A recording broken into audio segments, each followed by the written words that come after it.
You know, at one point we had some sort of weird obsession with clear, right? So we had Clearly Canadian. Clearly Canadian. We had crystal clear Pepsi. Right? Do, do, do, do, do, do, do. Van Halen, not Van Hagar. Yeah, I can't play that video on here without getting a copyright infraction strike. We had clear phones. We had clear beepers. I mean, what was up with that? You should have settled down. Don't make me call your probie officer here. All right, I'll settle down. Let's talk about the RC10CC. Hello and welcome to Quiet RC. As usual, I am Rob. Today we are going through the very difficult and painful process of building the RC10CC. So stick around. Oh, and we're also going to go through this very difficult and very special paint job that I've done for this particular chassis. But you'll have to wait to the end to see how I've done that. Shh.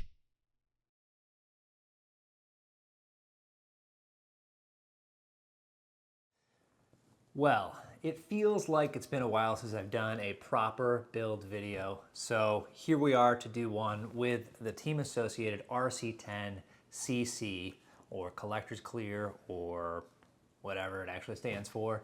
So let's break into this and start off with just quickly what it looks like unboxing it. I've done enough unboxing videos, so we're not go too far into that. The biggest issue that a lot of people are going to have building this kit is that it's in proper Freedom units instead of that metric stuff that makes sense. You're gonna have to get some specifically just for this if all of your other stuff is in metric, which most of my stuff is. I did, however, already have some Imperial tools because my CRC 12 scale is actually in Imperial units.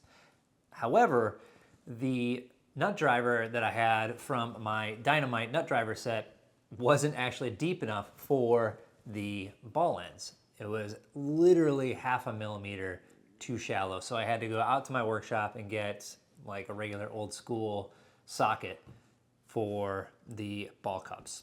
The other thing that you're really gonna need, and I cannot stress this enough, and you'll hear me talk about it more in the rest of this video, is you're going to need at least 2 tap sets because you're gonna need a 440 tap and an 8/32 tap. If you're using the standard black screws that come with this kit, especially, but even the ones that I ended up using, which were stainless steel, it's so tight. And because this plastic is a little bit different than what would be in a standard kit plastic, it doesn't really like expand or give.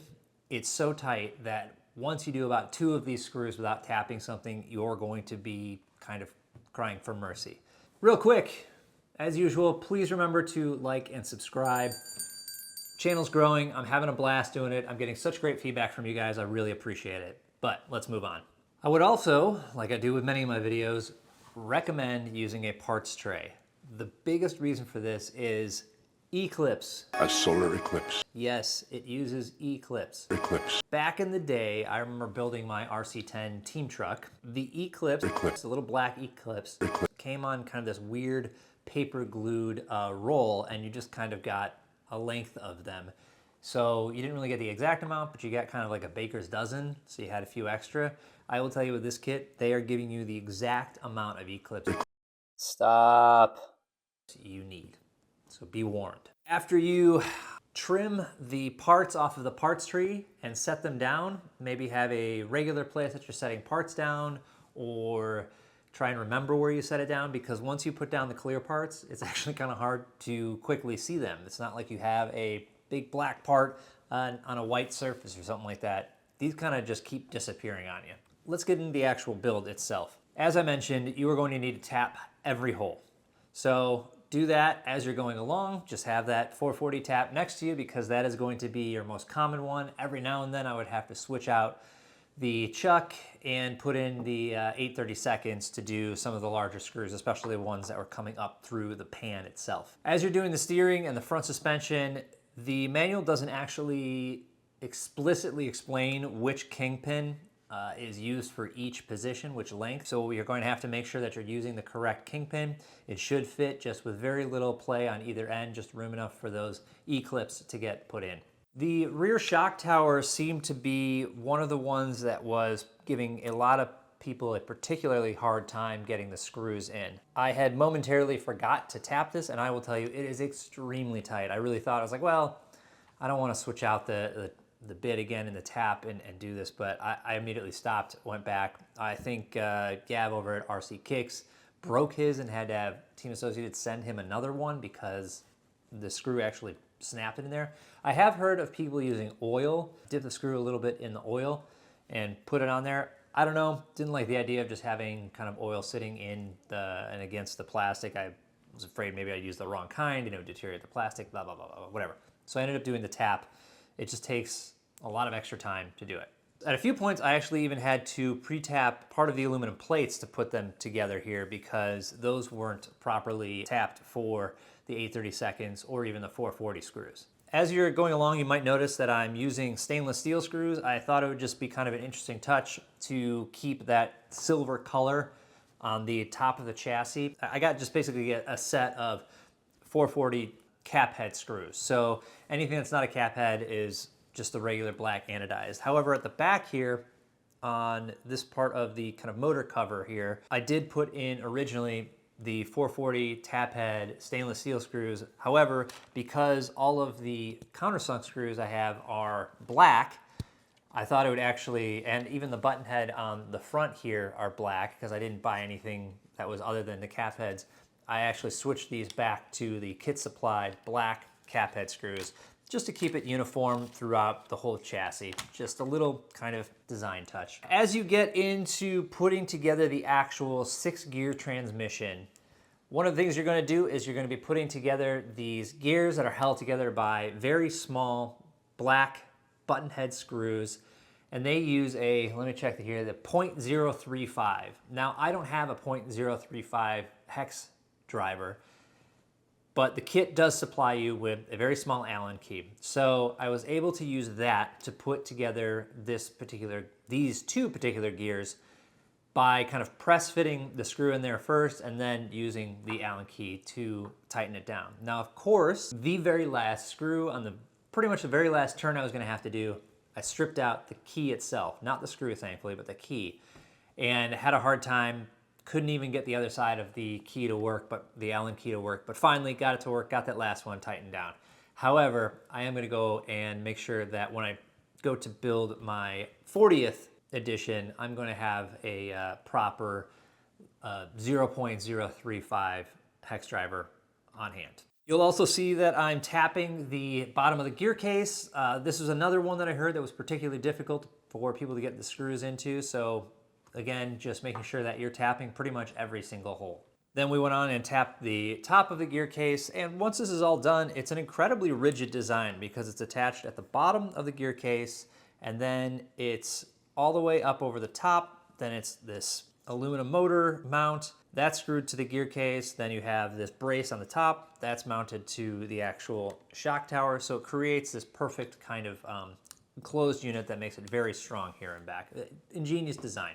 As you're starting to assemble the outside of the gear case and specifically putting on the spur gear cover, they in the manual have listed that the screws are actually in bag I. However, I was just looking all over for them, couldn't find them in that bag. You know, it just got to that point where you're finally convinced, like, okay, I've thrown it out. I've messed this up. However, when I looked over at the bag J, I saw that the motor mount screws were actually in that bag when they were also listed as in bag I. So then I kind of figured, okay, they must have actually put all of this in bag J. Sure enough, found the correct screws in bag J to finish mounting this. When you're putting in the seals that go on the side of the gear case, you need to make sure that those are aligned properly. Otherwise, you won't be able to get the arm mounts on there. So make sure those are properly aligned according to the manual. A lot of tie rods here, 2 up front on either side and 1 on either side in the back.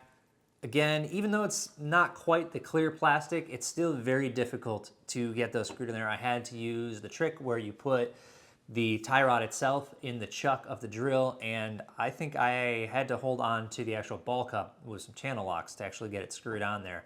Then you flip it around, put that ball cup in the chuck, tighten it down a little bit, and then do it all over again. As you're putting together the shocks, more E-clips. There's 2 E-clips per shock, total of 8.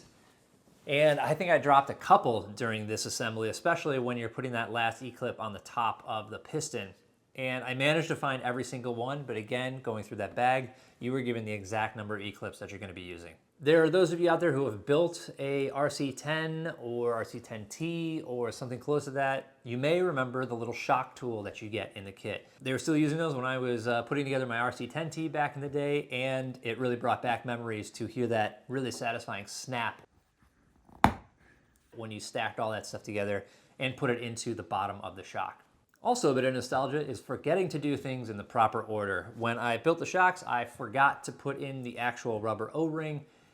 So dumb. That goes around the top, and I did the whole bleeding, everything like that. Again, I don't know why I'm putting shock oil in this. It is definitely just gonna be sitting on the shelf for me. Anyways, I had to take it all apart, re-bleed, put the O-rings in, and re-bleed everything. Highly recommend another tool that you're gonna need for this particular build, if you don't have one already, is a shock assembly tool to hold on to the actual shock shaft while you're screwing on the ball cup on the end of the shock shaft. A lot of the manuals, even the Tamiya manuals, will say, hey, get a pair of pliers and put like a little bit of paper towel or paper so you don't mar the thing. Technically that works, but I'm telling you, such a good investment to get a shock assembly tool, even if it's a less expensive one.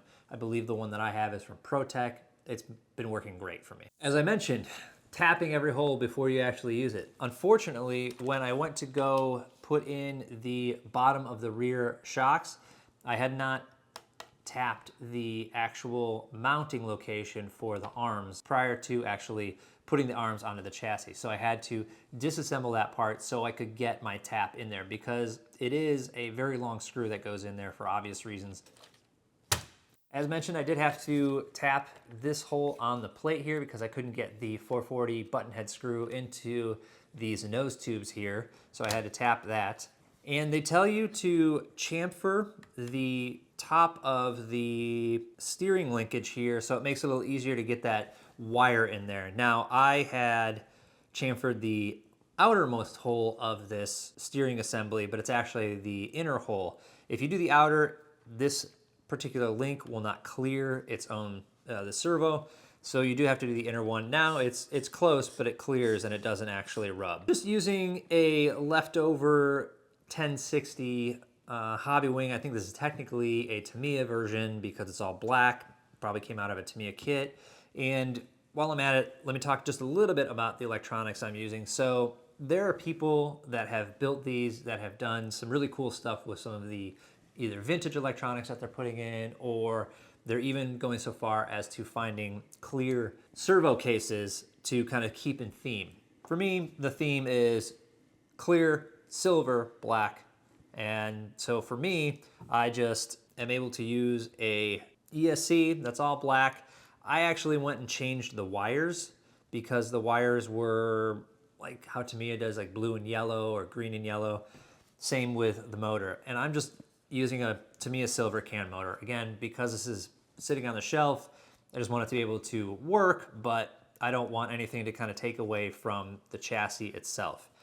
I did put a receiver in here, and the radio link receiver that I have here, I actually spray painted a chrome silver so it matches with the chassis. What was kind of a nice benefit is that this radio link receiver, when it came new, had the little, satisfying to peel off plastic over the sticker here, so didn't even need to mask that myself. With the servo, and I've done this before on other things, I disassembled it because the aluminum part was actually red anodized.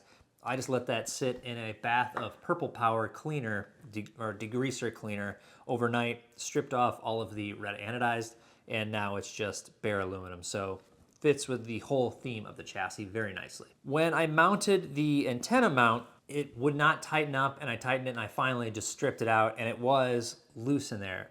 And I started to look, well, I'm just gonna have to buy another antenna mount for this because I did kind of want to put in the antenna, which hopefully hasn't distracted you too much in this video. So I was looking up buying just the antenna mount, and I think they were charging $20 plus shipping just for that parts tree that had the antenna and the battery cups on it, which I just really didn't want to do. So I tried CA glue, I tried a little bit of epoxy, and nothing was allowing it to get really tight.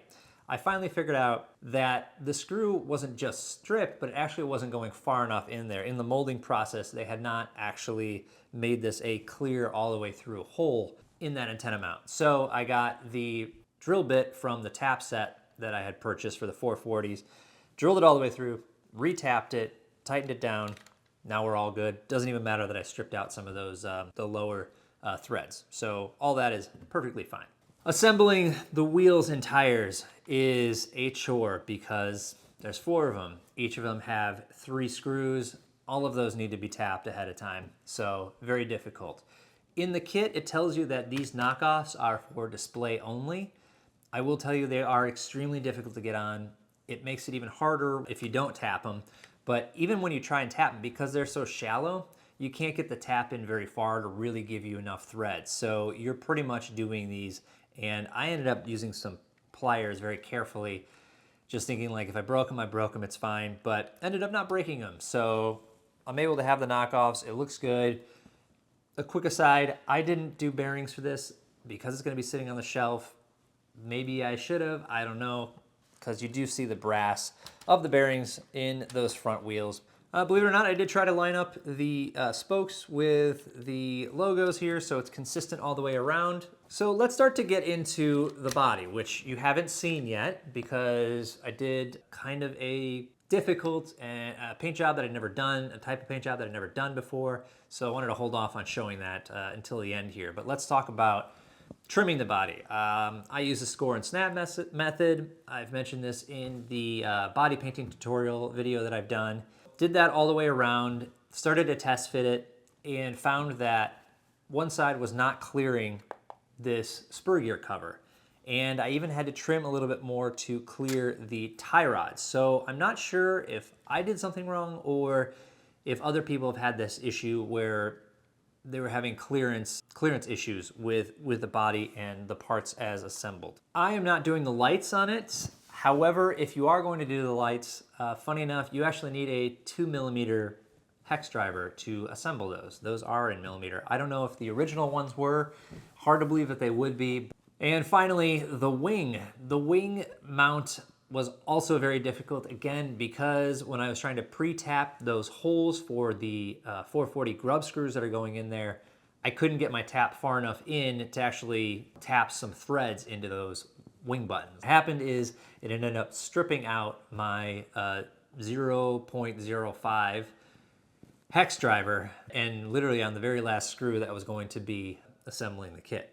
Let's get into the actual paint scheme.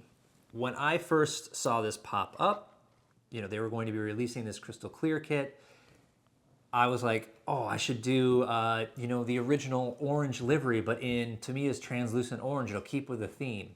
Now, I was one of the people that had to wait, I think 4 months, over 4 months, for this to actually show up. By that time, a lot of people had built it. A lot of people had done the translucent orange.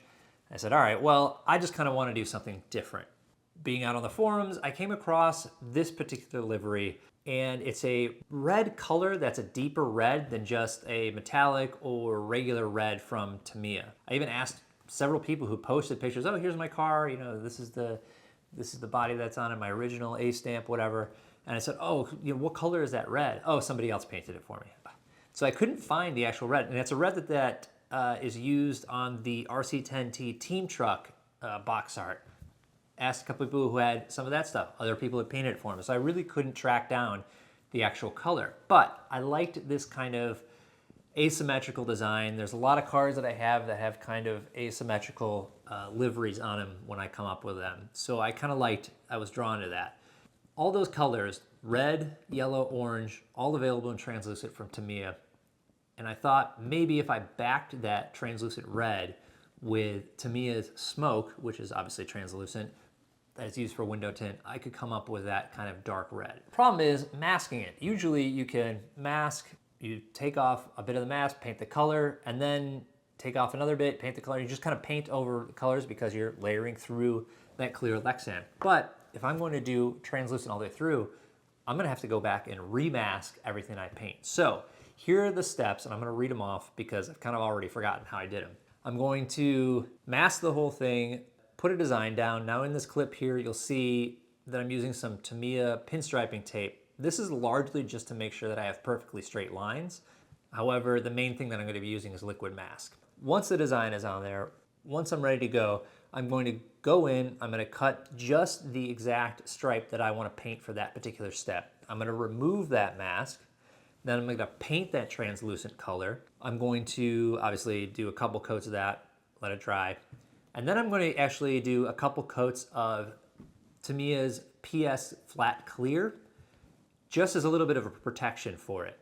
Because the next step is I'm going to re-liquid mask that with a couple coats of liquid mask. I did actually, after the PS Clear, the PS55 Clear, I would let it dry overnight, fully cure. And then I would come in the morning, do a couple coats of the liquid mask, and then I would cut the new stripe that I wanted and just start it all over again. So I had to do that several times. With the last stripe being the metallic red, the next color was going to be the main body, which was going to be metallic red as well. So I did only 2 coats of the metallic red to try and keep it as translucent as possible and to try and distinguish the color from the main body. And when I went and did the main body, I did 3 coats of the translucent red, which is almost makes it not quite translucent. It's pretty thick. And then I went through and took off the masking for the roll bar part, because the roll bar is actually going to be done in smoke to kind of make it look black but still see-through. So then I'm going to paint the whole rest of the body backing that translucent red with smoke. And I think the color that I ended up with is perfect. I have to finish the roll bar. So those are going to be, again, smoke, but to give them a more flat look, on the outside, I trimmed around roll bar part of the protective film on the outside, sprayed that with Tamiya's PS55 Flat Clear to give it more of a flat look. I know a few people I've seen have used just regular PS5 black and painted on the outside, again, to get that kind of flat look, to distinguish it a little bit as a roll bar on the body. Here is a shot of the finished paint pre-decals. I was amazed at how the color turned out. It almost looks like a gemstone, like a garnet. The color is just perfect, and my only thing is maybe I wish it was a little bit more transparent, but I'm pretty happy with how the color came out. I think it looks incredible. It really pops against the other 3 colors. The stripes turned out pretty much perfect. I give them kind of like a minus on how crisp they turned out. And I really love how the roll bar being flat looks. The fact that you can see through the crystal clear windows where I usually smoke them, obviously I'm not gonna do that here, looks great. And it was hard to put decals on this, but I just wanted just a couple decals just to kind of finish it off. Definitely get that 10 right on the top of the front there. And then just a couple other Team Associated decals to finish it out. My last thought on this, was it worth it? Absolutely. I think it looks stunning. It looks so cool. The bare aluminum chassis, the clear arms and clear gear case look incredible. The fact that you can see all of that even with the body on is awesome.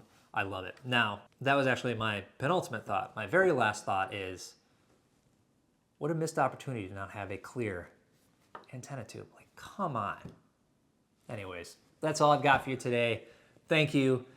We'll talk RC again later.